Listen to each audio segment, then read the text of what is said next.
everybody, and in this video we're going to be talking about viewing your vehicles or cameras on the ZenduCAM Tracks application. So the first thing you're going to need to do is log in, and the default screen you get is the map screen, where it will show you where all your vehicles are currently on the map, and we have a list of them over here on the left.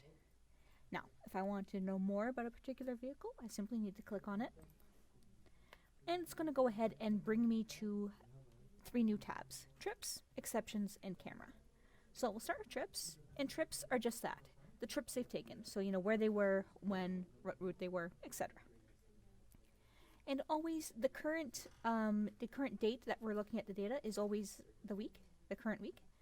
So if that's fine, we can leave it as is. Or if I need to take a look at a different time frame, I simply need to click on it and select whatever it is I need.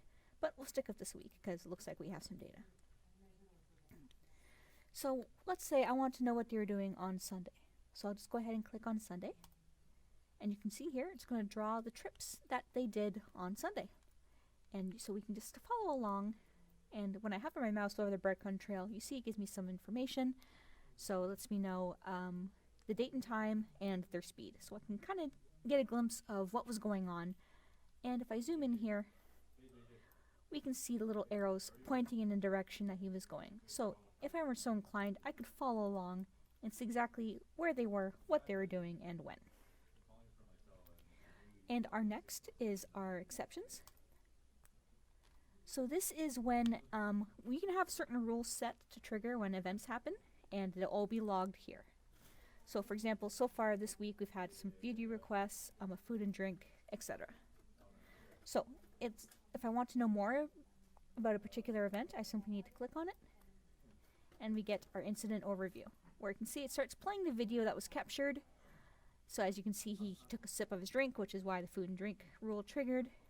Down here we have some more information, the vehicle being driven, the rule being triggered, etc. And incident comments, so it looks like somebody left comments on this just for testing. So you can see if I wanted to, I can add comments, that way the driver will receive whatever coaching they need. And lastly, our speed acceleration graphs and our incident map. So I can see how their speed was before and after the event, as well as where it occurred on the map. Okay, and that pretty much sums it up for viewing our vehicles on ZenduCAM. So thank you very much for joining me, and we'll see you in the next video. Bye.